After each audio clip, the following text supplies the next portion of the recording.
Adishakti films. Madam जी आप इधर से हाँ महिला वाला लाइन में। आए पुरुष वाले में जाओ, इधर से आओ, बाएं से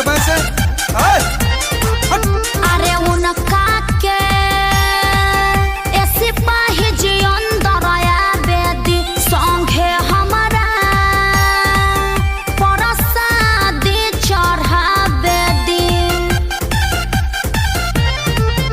अरे उनका के ऐसे पाहे जी अंदर आया बेदी संगे हमारा परसादी चढ़ा बेदी। हर बड़े परेशान बड़े देखी हैरान बड़े होला बर्दाश्त न कराओ। हम भी उधर आए, पुलिस अंकल आने नहीं दे रहा है।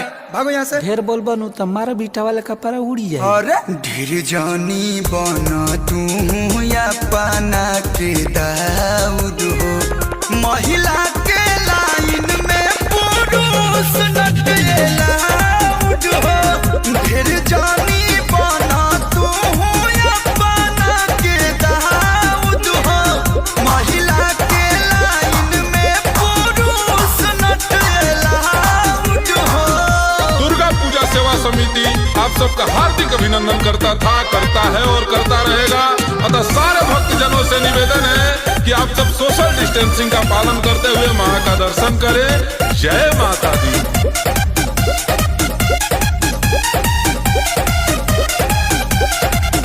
भखले बानी भारा उनका संग ही नरियर फोरे के देखे हो देखाड़ बड़े 5 बजे भोरे से। सिपाही जी रहम करी। कमिटी के नियम कैसे तुरिए मैडम जी, जदियो ने फनी है तो थुरी है साइन के भरदम जी। मुँह लटकैले बड़े रोआ के गिरैले बड़े देखी होने मारा तारे राउड। बेबी अब हम फान रहे हैं। ए, बस से नीचे उतरो नहीं तो धसोर देंगे, गिर जाओ। तंग करबा तो छोलवा के रास्ता फेंक देम देहिया पर।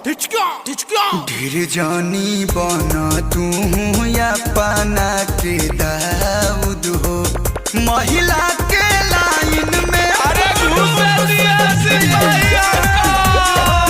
ढेर जानी बना तू या पाना के दाऊद हो, महिला के लाइन में पुरुष नटला हो।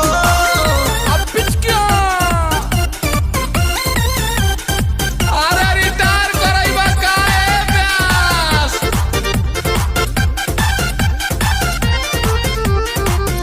भगती में अतना ना चलेला चलान जी। डांटी इनकर काहे सुखबले बानी परान जी। अरे ये आएगा तो सभी लोग आने लगेंगे। नियम सबके एक लेखा होला, जितन रहुआ सोचत बानी बाणे न इतना भोला। कलू अखिलेश के खारिज करे केस के रवा पे बदेश के पराओ।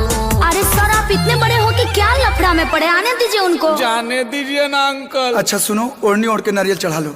ओके तेड़ी आईबा मार देबे एक ढेला। ढेर जानी बना तू या पाना के दाऊद हो, महिला के लाइन में पुरुष नटला हो। ढेर जानी बना तू अपना के दाऊद हो, महिला के लाइन में पुरुष नटला हो। ओए लाइन से जाओ और दर्शन करो। आगे जान चलो।